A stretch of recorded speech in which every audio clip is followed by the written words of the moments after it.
أيا طالب العلم قم لا تنم فإن الزمان أيا طالب العلم قم لا تنم فإن الزمان انقضى.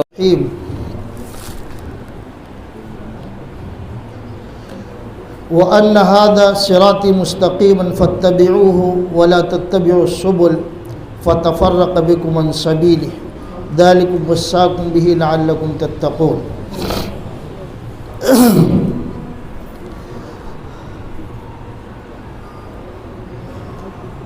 حضرات، ہماری اس مجلس میں ہمارے استاد محترم فضیلت الشیخ عبدالقہار سلفی حفظہ اللہ، فضیلت الشیخ عبدالسلام فیضی حفظہ اللہ اور فضیلت الشیخ عبدالودود مدنی حفظہ اللہ موجود ہیں. بڑی بابرکت اور مبارک مجلس ہے. اللہ کے فضل و کرم سے اس مجلس کے تعلق سے یہ عرض ہے کہ جن لوگوں نے اس کا انعقاد کیا ہے اللہ تعالیٰ ان کو بھرپور بدلہ عطا فرمائے، اور جنہوں نے اس میں شرکت کی ہے انہیں بھی اللہ تبارک و تعالیٰ ان کے نیک مقاصد میں کامیابی عطا فرمائے. میں نے ایک آیت پڑھی ہے وَأَنَّ هَذَا صِرَاطِ مُسْتَقِيمًا فَاتَّبِعُوهُ، کہ یہ راستہ میرا جو راستہ ہے سیدھا راستہ ہے، اس راستے کی پیروی اور اتباع کرو، اور اس کے علاوہ جتنے بھی راستے ہیں ان راستوں کی پیروی مت کرو. اگر کرو گے تو تم سیدھی راہ سے ہٹ جاؤ گے، بھٹک جاؤ گے. اور یہ اللہ تبارک و تعالیٰ تم کو وصیت کرتا ہے. ذالکم وصاکم بھی، یہ اللہ کی طرف سے تمہیں نصیحت ہے تاکہ تم متقی و پرہیزگار بن جاؤ. شروع سے کچھ بات آپ کو سمجھا دوں تاکہ مضمون کو سمجھنے میں آسانی ہو. دیکھو، اللہ کے نبی صلی اللہ علیہ وسلم کو اللہ تبارک و تعالیٰ نے پیغمبر بنا کر اس دنیا میں مبعوث فرمایا، تو اللہ کے نبی صلی اللہ علیہ وسلم کو قرآن مجید عطا فرمایا. قرآن مجید اللہ تبارک و تعالیٰ کی طرف سے نازل ہوا وقتاً فوقتاً تقریباً 23 سال کی مدت میں. اور اس قرآن مجید کو جو اللہ رب العالمین نے نازل کیا تو اللہ کے نبی صلی اللہ علیہ وسلم پر وحی کے ذریعے سے یہ نازل ہوا، اور اللہ کے نبی کو یہ خطاب کیا اللہ تبارک و تعالیٰ نے کہ یہ جو کتاب ہم تم پر نازل کر رہے ہیں، اس کتاب کے نازل کرنے کے بعد ذمہ داری آپ کی ہے لتبین للناس، اس کتاب کو آپ واضح کر کے لوگوں کے سامنے بیان کر دیجیے. تو اللہ کے نبی صلی اللہ علیہ وسلم اس کتاب کی وضاحت کرتے تھے وقتاً فوقتاً، اور جو مجمل اور مختصر باتیں قرآن کے اندر موجود تھی اس چیز کی اللہ کے نبی صلی اللہ علیہ وسلم تفصیل بیان کرتے تھے، یا جو چیز سمجھ میں نہیں آتی تھی وہ سمجھاتے تھے. اس چیز کو ہم احادیث رسول کہتے ہیں.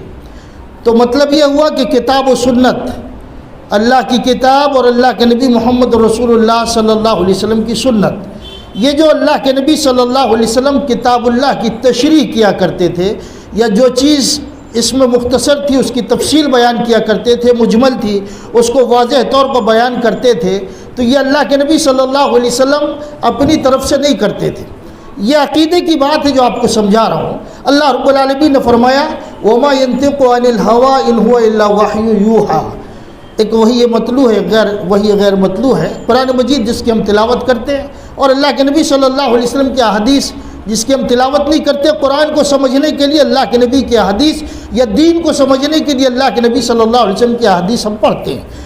تو یہ جو احادیث رسول ہیں وَمَا يَنطِقُ عَنِ الْهَوَىٰ إِنْ هُوَ إِلَّا وَحْيٌ يُوحَىٰ، یہ ہمارے ایمان کا ایک جز ہے، حصہ ہے کہ اللہ کے نبی صلی اللہ علیہ وسلم کی کوئی بھی بات اپنی طرف سے نہیں ہوتی تھی، بلکہ اللہ کی طرف سے وحی ہوتی تھی جو اللہ رب العالمین نازل فرماتا تھا اللہ کے نبی صلی اللہ علیہ وسلم پر. احادیث رسول بھی اللہ کی طرف سے ہے. تو کتاب و سنت یہ دین کی اصل ہے، یہ دین کی اصل ہے. کتاب نازل ہوتی تھی اور اللہ کے نبی صلی اللہ علیہ وسلم اس کتاب کو، اس قرآن مجید کو حضرت جبرائیل سے سنتے تھے، صحابہ کو بتاتے تھے، اور صحابہ کرام اس چیز کو سن کر حفظ کرتے تھے، کچھ لوگ لکھتے تھے، اور پھر جہاں جو چیز سمجھ میں نہیں آتی تھی اس کو پوچھتے تھے، اور جہاں مجمل چیزیں ہوتی تھی، مختصر چیزیں قرآن کے اندر ہوتی تھی، اس کی تفصیل اللہ کے نبی صلی اللہ علیہ وسلم بیان فرماتے تھے۔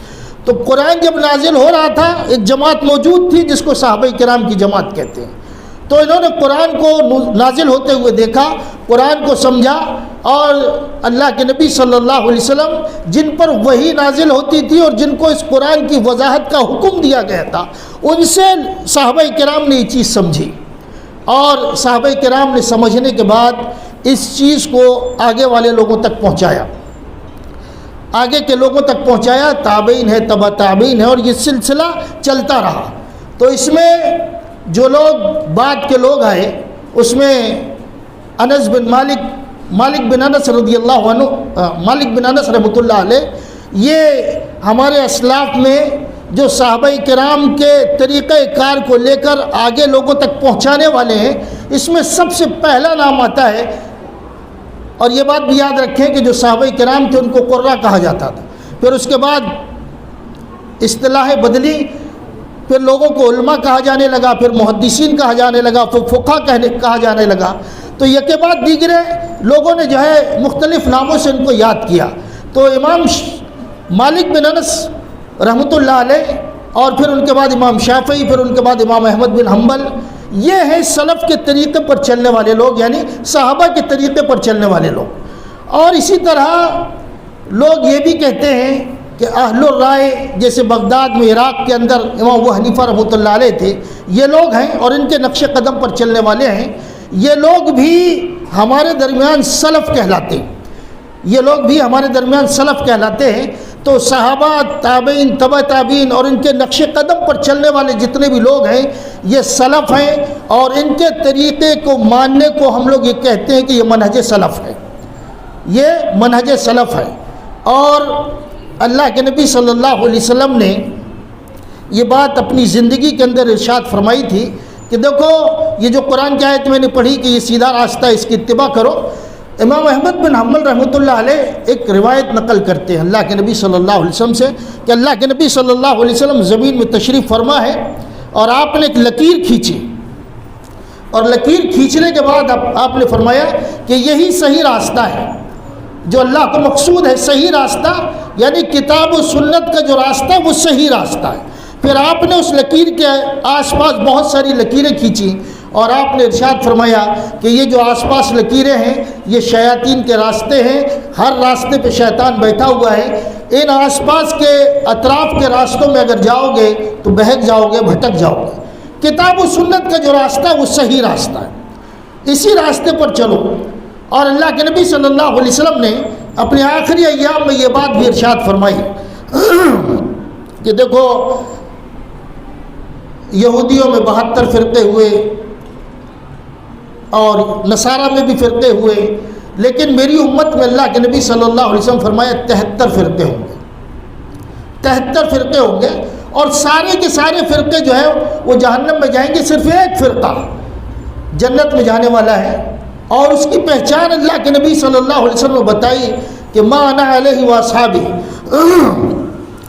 آج جس راستے پر میں ہوں اور میرے صحابہ ہیں، یہ راستہ ایسا راستہ ہے اس پر جو چلے گا وہی کامیاب ہونے والا ہے، وہی کامیاب ہونے والا ہے اور وہی جنتی ہے۔ مطلب یہ ہوا کہ اللہ کے نبی کے اصحاب نے دین کو جس انداز میں سمجھا کتاب و سنت کو، اور تابعین نے جس انداز میں سمجھا، تبع تابعین نے سمجھا، وہی راستہ صحیح ہے، اور اسی راستے کی اتباع اور پیروی ہم کو کرنی ہے۔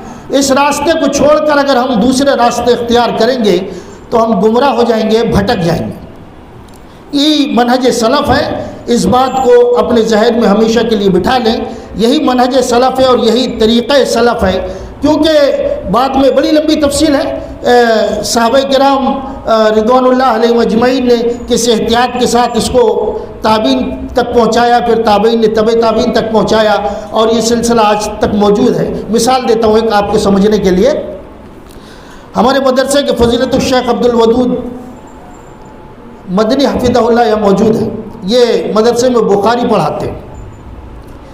آپ لوگ جو ہے ان باتوں کو یعنی بہت ہلکے میں لیتے ہیں، تو اس کی جو اہمیت ہے وہ آپ کو سمجھانا چاہتا ہوں. شیخ بخاری پڑھاتے ہیں، تو شیخ نے کتاب جو پڑھی ہے بخاری وہ خود سے نہیں پڑھی ہے کہ شیخ نے کتاب پڑھی، عربی سمجھ لیا، عربی کا ترجمہ کر لیا اور آپ اپنے شاگردوں کو بخاری سنا دیے، پڑھا دیے، سمجھا دیے. آپ ایسے ہی سمجھتے ہیں کہ ایسے ہی ہوا ہوگا. شیخ نے جامعہ سلفیہ بنارس میں جس استاد سے بخاری پڑھی ہے اس استاد کے پاس سند موجود ہے کہ انہوں نے بخاری کس استاد سے پڑھی. پھر اس استاد کے پاس سند موجود ہے کہ اس نے بخاری کس سے پڑھی، اور پھر اس کے بعد اس کے استاد کے پاس سند موجود ہے کہ اس نے بخاری کس سے پڑھی. اللہ کے نبی محمد رسول اللہ صلی اللہ علیہ وسلم سے جو صحابی بخاری کی حدیث نقل کرتے ہیں، جس معنی اور مفہوم کے ساتھ نقل کرتے ہیں، یکے بعد دیگر لوگوں نے وہ چیز سمجھی اور اپنے شاگردوں کو سمجھائی. اسی طرح شیخ نے وہ حدیث اپنے استاد سے پڑھی اور استاد سے سمجھی کہ اس کا معنی اور مفہوم کیا ہے اور اللہ کے نبی نے کب کس بات کو کس انداز میں لیا ہے. یہ استاد سے سمجھا انہوں نے، ان کے استاد نے اپنے استاد سے. اس طرح یہ سلسلہ جناب محمد رسول اللہ صلی اللہ علیہ وسلم تک گیا. اس طرح بخاری ہم پڑھتے ہیں یا ہمارے علماء پڑھتے ہیں، تو شیخ جو ہے وہ اپنی طرف سے نہیں بتاتے. شیخ کے پاس سند موجود ہے کہ اللہ کے نبی صلی اللہ علیہ وسلم تک کس نے کس سے سنا اور کس انداز میں سنا اور کس چیز کو کس انداز میں اللہ کے نبی نے بیان فرمایا، وہ اپنے شاگردوں کو پڑھاتے ہیں. یہ ہے طریقہ کار احادیث رسول کے سمجھنے کا. ایسا نہیں ہے کہ آپ نے عربی پڑھی، اس کا ترجمہ انگلش میں کیا، اردو میں کیا اور پھر اس انداز میں سمجھا اور پھر اس کے بعد اپنے لوگوں کو سمجھاتے رہے. یہ طریقہ کار غلط ہے. اپنے انداز میں آپ کو کوئی چیز نہیں سمجھنی، آگے آپ کو سمجھاؤں گا. اپنے انداز میں نہیں سمجھنی ہے، ترجمہ کر کے نہیں سمجھنی ہے، اہل علم سے سمجھنا ہے، اہل علم سے.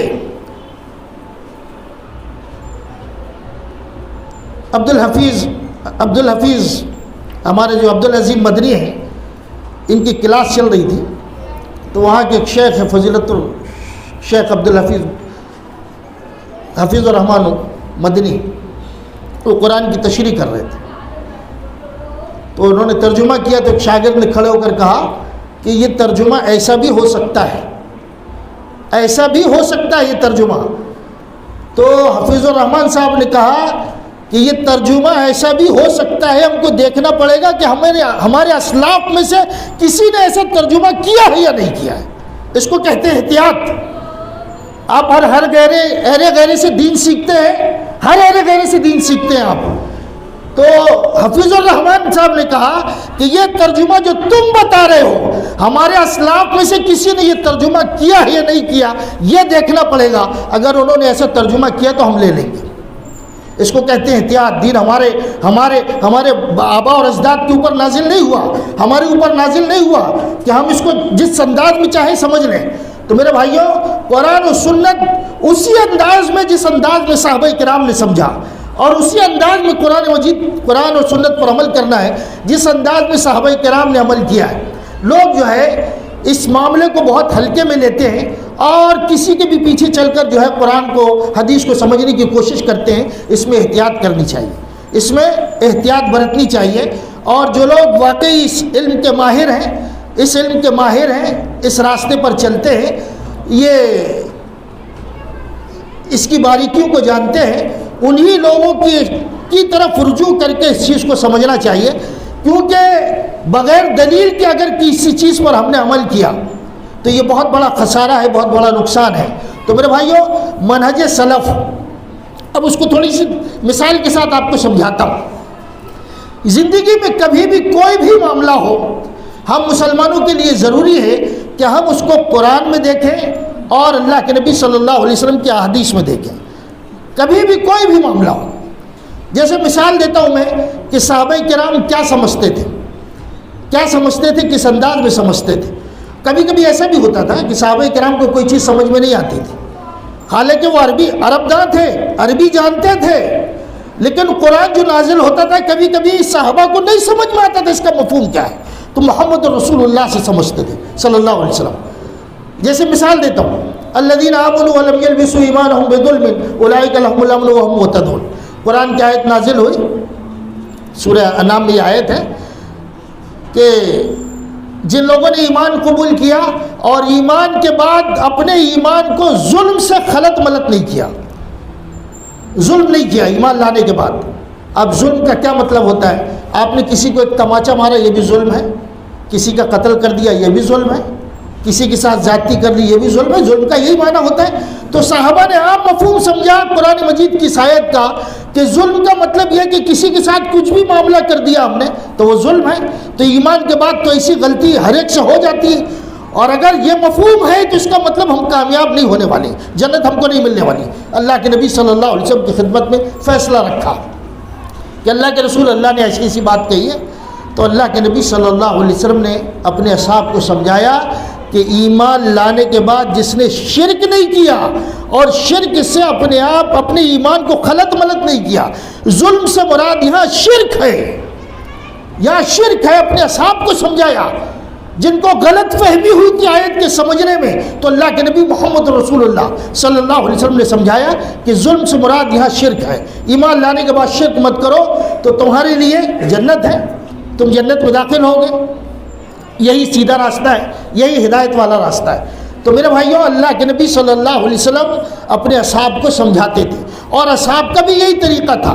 آپ نے دین سمجھا، صحابہ کرام نے، اور دین کو اسی انداز میں سمجھ کر لوگوں تک پہنچایا. تو صحابہ کرام کا طریقہ کار کیا تھا وہ سمجھاتا ہوں آپ کو. کتنی احتیاط اپنی زندگی کے اندر کرتے تھے. اللہ کے نبی محمد رسول اللہ صلی اللہ علیہ وسلم کی وفات ہو گئی.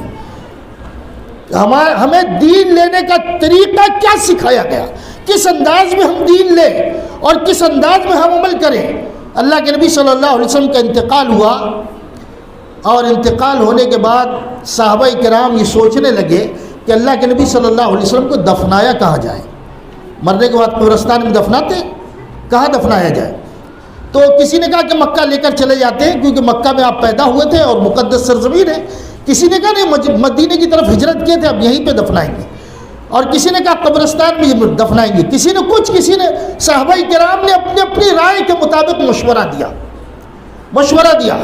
اس موقع پر حدیث پیش کی گئی، الانبیاء یدفنون حیث یقبضون. صحابہ کرام نے رائے تو پیش کی، لیکن رائے پیش کرنے کے بعد صحابہ کرام نے یہ تلاش کی تعلق سے تو بات نقل کی گئی، پیش کی گئی کہ انبیاء کو وہیں دفنایا جاتا ہے جہاں ان کا انتقال ہوتا ہے. جس نے بھی اپنی اپنی رائے دی تھی، سارے لوگوں نے اپنی رائے کو واپس لے لیا، اور اللہ کے نبی محمد رسول اللہ صلی اللہ علیہ وسلم کی حدیث پر عمل کرتے ہوئے اسی حجرے میں اللہ کے نبی کو دفنایا گیا. جیسے ہی کوئی چیز آتی تھی قرآن و سنت سے، صحابہ کرام اپنے سارے اختلافات کو بالائے طاق رکھ کر قرآن و سنت پر عمل کرتے تھے. اللہ کے نبی صلی اللہ علیہ وسلم کی وفات ہو گئی. اب کسی کا انتخاب ہونا چاہیے تھا کہ بھائی چلو انتخاب کریں گے، کوئی تو خلیفہ ہونا چاہیے، تو خلیفہ کا انتخاب کریں گے.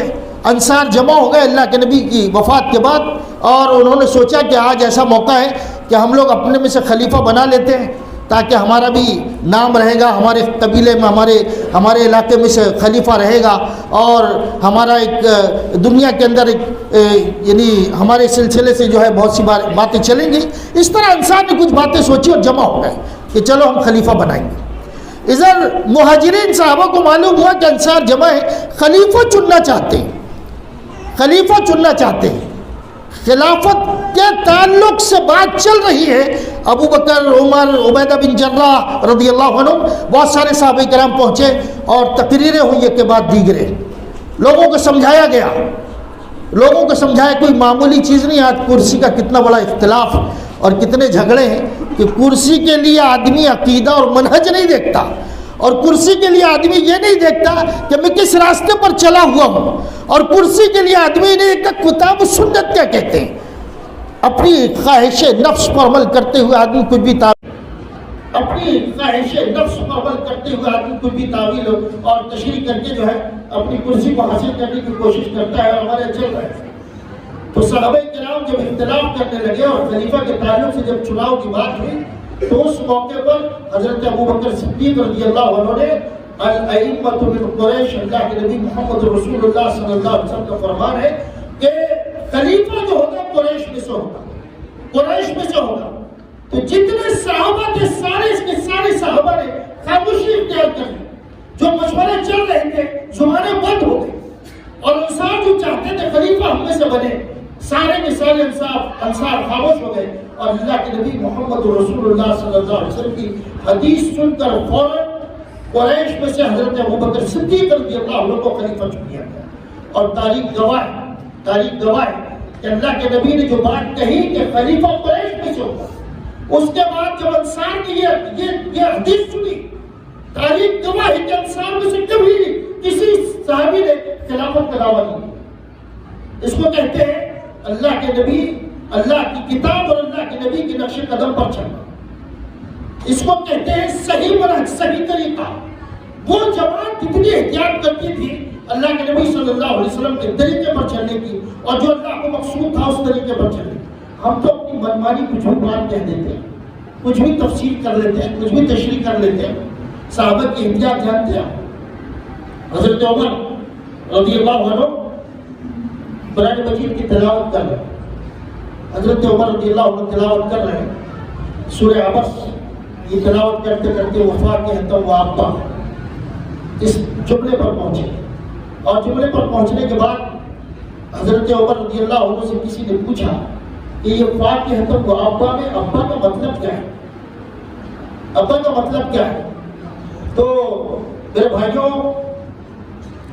اپنی زندگی میں آپ کو کتنی احتیاط کرنی ہے قرآن اور حدیث کے مفہوم کو سمجھنے کے لیے یا اس پر عمل کرنے کے لیے، اور کیسا مزاج بنانا ہے آپ کو۔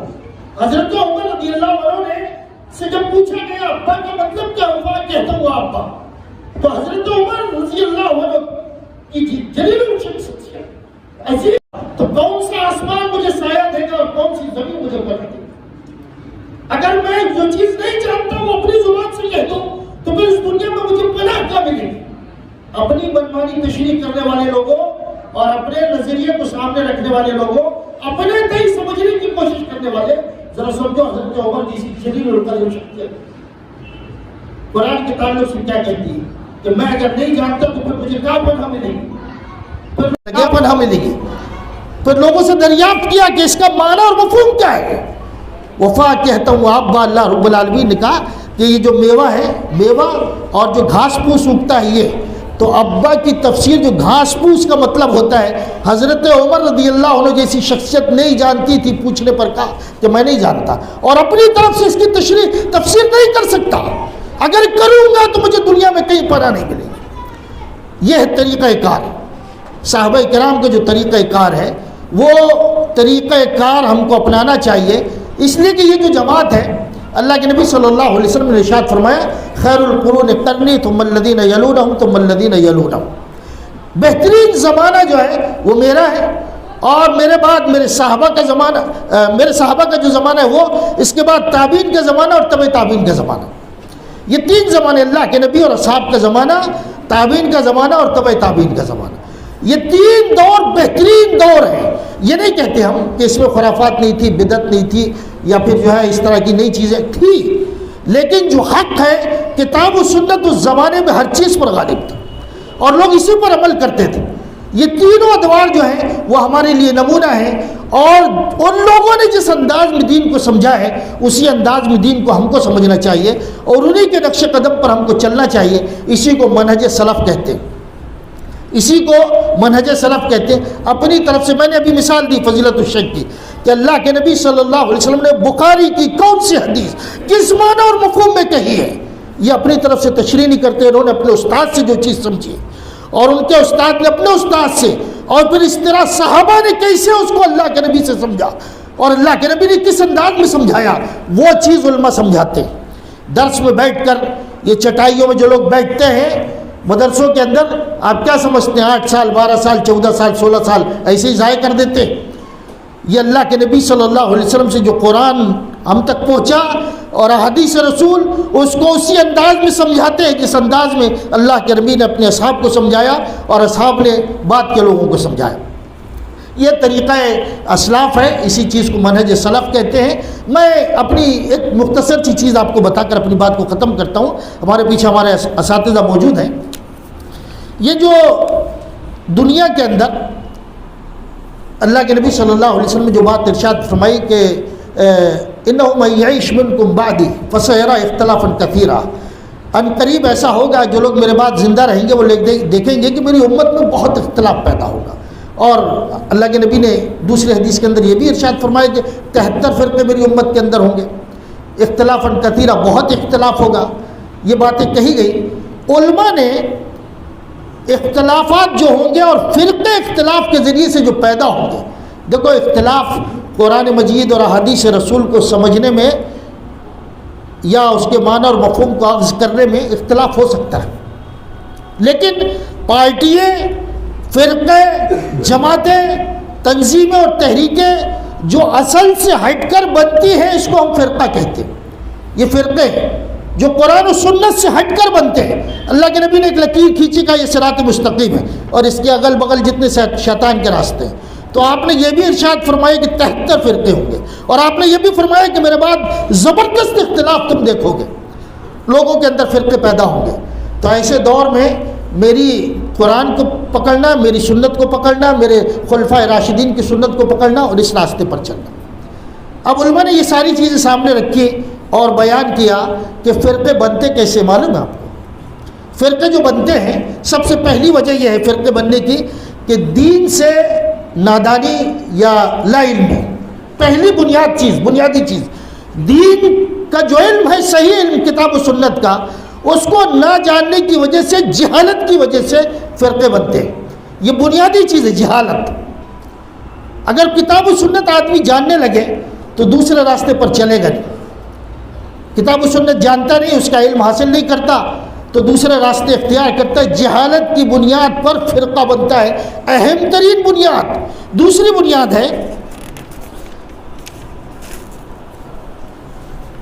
ابھی کل آپ نے شب برات منائی ہے بہت سارے لوگوں نے، بدعت جو ہے یہ دوسری بنیاد ہے۔ فرقے بننے کی دوسری بنیادی وجہ بدعت کو اختیار کرنا، بدعت کے راستے پر چلنا۔ اور آدمی بدعت کب ایجاد کرتا ہے؟ وہ جب دین کو نامکمل سمجھتا ہے، کتاب و سنت کو نامکمل سمجھتا ہے، بدعت کو ایجاد کرتا ہے، اس پر عمل کرتا ہے۔ یہ دوسری وجہ، بنیادی وجہ فرقے بننے کی۔ تیسری وجہ ہے عصبیت۔ بہت سارے لوگ بہت ساری چیزوں پر عمل کرتے ہیں اور عصبیت کی بنیاد پر عمل کرتے ہیں، کتاب و سنت کو چھوڑ کر۔ یہ بھی فرقہ بننے کی بڑی اہم ترین وجہ ہے۔ چوتھی جو اہم ترین وجہ ہے، یہ قرآن مجید کے اندر بہت ساری چیزیں ہیں، اس میں کچھ متشابہ چیزیں، ملتی جلتی چیزیں، کچھ ایسی بھی چیزیں جس کا مفہوم اللہ رب العالمین جانتا ہے، کچھ ایسی بھی چیزیں جس کا علم اہل علم کو ہے۔ ایسی چیزوں کا غلط معنی اور مفہوم نکال کر اس راستے پر چلنا، یہ بھی جو ہے فرقے کو ایجاد کرتا ہے۔ اس سے بھی فرقے ایجاد میں آتے ہیں۔ اسی طرح قرآن کی غلط تعویل، احادیث کی غلط تعویل، اس سے فرقے بنتے ہیں۔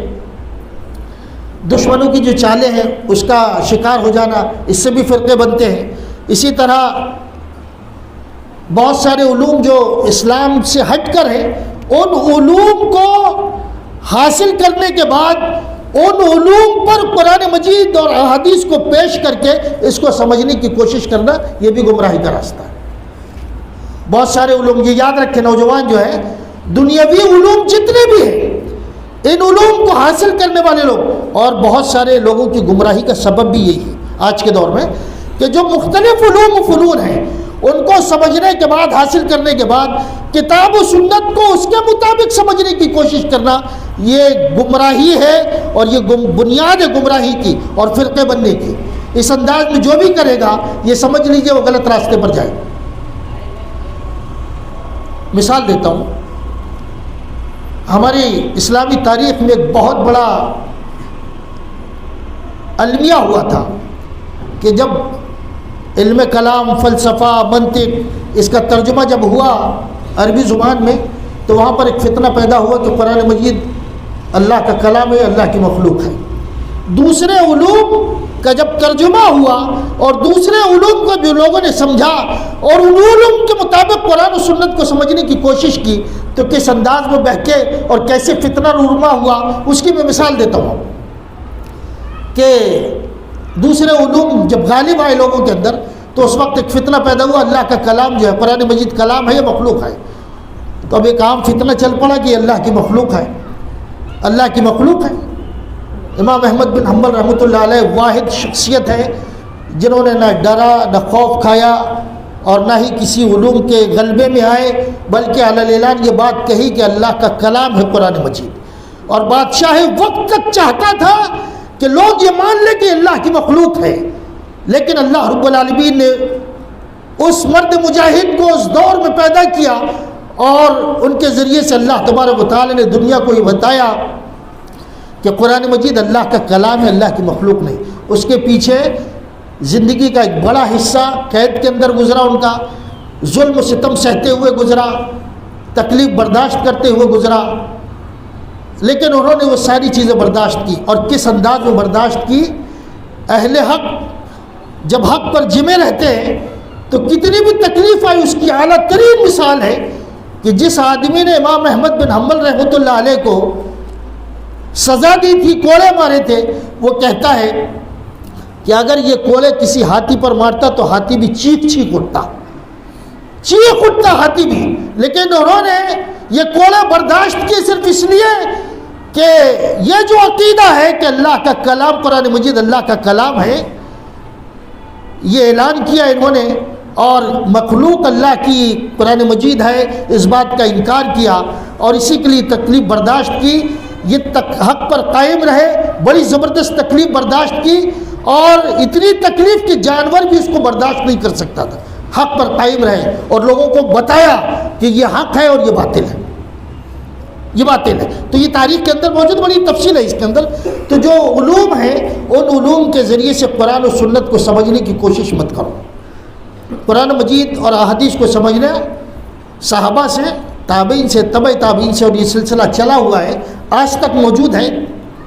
اب کیا سمجھتے ہیں کہ یہ بخاری ہے، مسلم ہے، ترمذی ہے، ابو داؤد ہے، نسائی ہے، ابن ماجہ ہے، یہ حدیثیں ترجمہ کر کے ہم لوگوں نے پڑھ لی، ترجمہ کر کے۔ ابھی شیخ کی مثال دیا میں نے، ابھی جتنے علماء بیٹھے ہیں انہوں نے ترمذی اگر کسی سے پڑھی ہے تو ترمذی کی سند موجود ہے کہ اللہ کے نبی صلی اللہ علیہ وسلم تک کس نے کس سے سنا۔ اگر انہوں نے ابو داؤد کسی سے پڑھی ہے تو ان کے پاس سند موجود ہے کہ کس نے کس سے سنا اللہ کے نبی صلی اللہ علیہ وسلم تک۔ یہ جو دین ہے ترجمہ کر کے نہیں سمجھا گیا ہے، اپنی من سے نہیں سمجھا گیا ہے۔ علماء جب مدارس کے اندر پڑھتے ہیں تو بخاری سے لے کر ابو داؤد تک، نسائی تک، ابن ماجہ تک جتنی کتابیں مدارس کے اندر پڑھائی جاتی ہیں، سند دی جاتی ہے کہ کس حدیث کو کس نے کس سے سنا ہے اور اس نے اللہ کے نبی سے کس انداز میں سنا ہے، اس کا مفہوم کیا ہے، اس کا معنی کیا ہے، اس کا صحیح مفہوم کیا ہے۔ اس انداز میں یہ مدارس کے اندر پڑھائی جاتی ہے۔ میرے بھائیوں، آپ لوگ اس کو بہت ہلکے میں لیتے ہیں۔ یہ ممبر پہ کھڑے ہو کر حدیث سنائی جاتی ہے تو آپ سمجھ رہے حدیث سنا دیا بس ہو گیا۔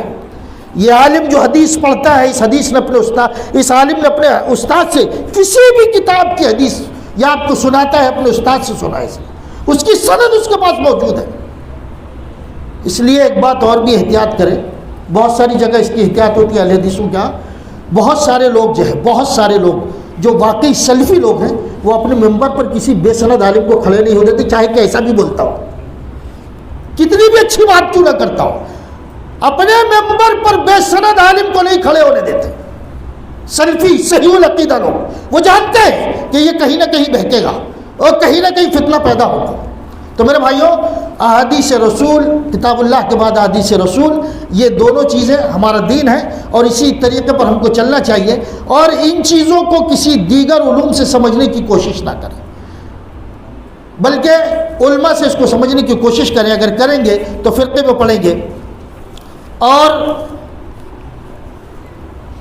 ابھی بھی ایک شیخ نے بات کہی تھی کہ یہ جو قرآن و سنت ہے، اس کو صحیح طریقے سے سمجھنے کے لیے عربی کا جاننا بہت ضروری ہے، عربی کا جاننا بہت ضروری ہے۔ وہ بھی آپ کو سمجھا دوں، یہ علماء بیٹھے ہیں، یہ علماء پہلی کلاس سے پڑھتے ہیں۔ گرامر جانتے ہو؟ گرامر جانتے ہو نا؟ آپ کی زبان میں گرامر ہے، ہم اس کو نحو صرف کہتے ہیں۔ ہم کو نحو صرف پڑھائی جاتی ہے، گرامر پڑھائی جاتی ہے، پھر اس کے بعد عربی پڑھائی جاتی ہے، اور اس کے بعد پھر عربی کے اشعار پڑھائے جاتے ہیں۔ عربی کے اشعار پڑھائے جانے کے بعد عربی کے اشعار جو پڑھائے جاتے ہیں کہ زمانۂ جاہلیت میں عرب لوگ کس چیز کو کس معنی میں لیتے تھے، کس چیز کو کس معنی میں لیتے تھے، جاہلیت کے اشعار پڑھائے جاتے ہیں۔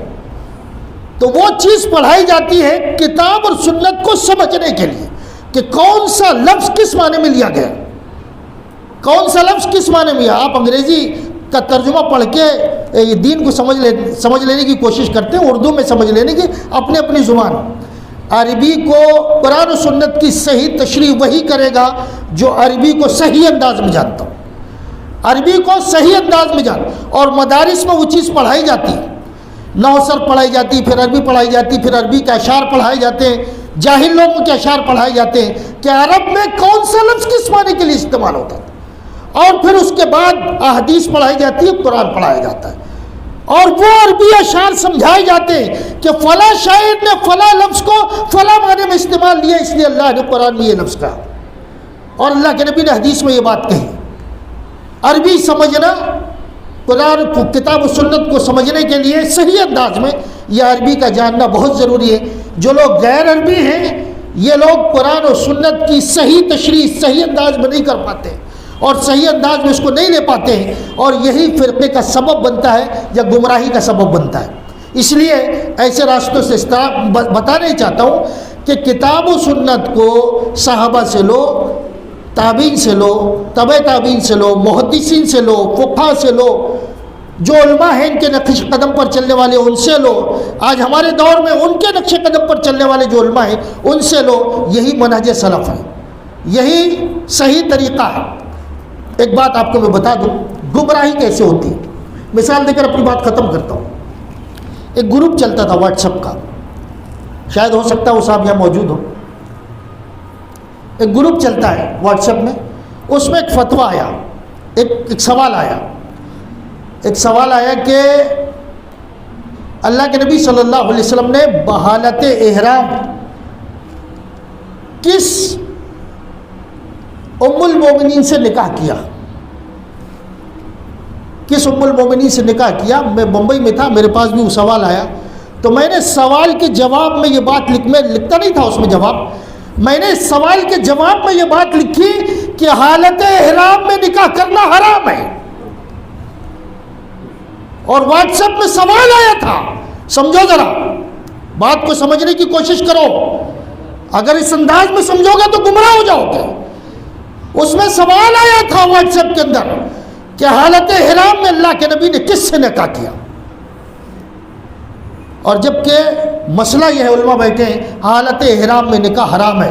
میں نے لکھ کر بھیجا کہ حالت احرام میں نکاح حرام ہے، یہ تو اللہ کے نبی صلی اللہ علیہ وسلم کی حدیث قرآن بھی کہتا ہے، اس کا مفہوم ہے۔ تو اس میں پھر بحث ہوئی، اس نے مجھ سے بحث کیا کہ نہیں یہ تو حدیث کے اندر موجود ہے۔ تو میں نے کہا حدیث کی سند سمجھو، حدیث کا مفہوم سمجھو، اس کا متن سمجھو، اور علماء نے اس کے بارے میں کیا کہا ہے وہ سمجھو، اس کے بعد مسئلہ کرو۔ پھر دلائل کے ساتھ میں نے ان کو مطمئن کیا کہ یہ جو بات تم نے کی ہے یہ غلط ہے، حالت احرام میں نکاح حرام ہے۔ تو میرے بھائیوں، اپنے تئیں سمجھنے کی کوشش کرو گے، یا جو لوگ ایسے لوگ ہیں جنہوں نے دوسری زبانوں میں ترجمہ کر کے دین کو سمجھا ہے اور اس کی بنیادوں کو نہیں جانتے، اس کے علوم کو نہیں جانتے، تو آپ ان سے دین کیسے سمجھ، گمراہ ہوں گے۔ اللہ سے دعا کیجیے اللہ تبارک و تعالی ہمیں صحیح کتاب و سنت پر عمل کرنے کی توفیق عطا فرمائے۔ اس کے اندر جو علوم ہے اور اس کو اللہ کے نبی نے جس انداز میں صحابہ کو سمجھایا اور صحابہ نے اپنے بعد والوں کو اسی انداز میں سمجھنے اور اسی انداز پر عمل کرنے کی توفیق عطا فرما۔ ہمارے بعد بہت سے ہمارے اساتذہ موجود ہیں، اللہ تبارک و تعالی ہمیں نیک اعمال کی توفیق عطا فرما اور صحیح منہج صحیح طریقے پر عمل کرنے کی توفیق عطا فرما بھی۔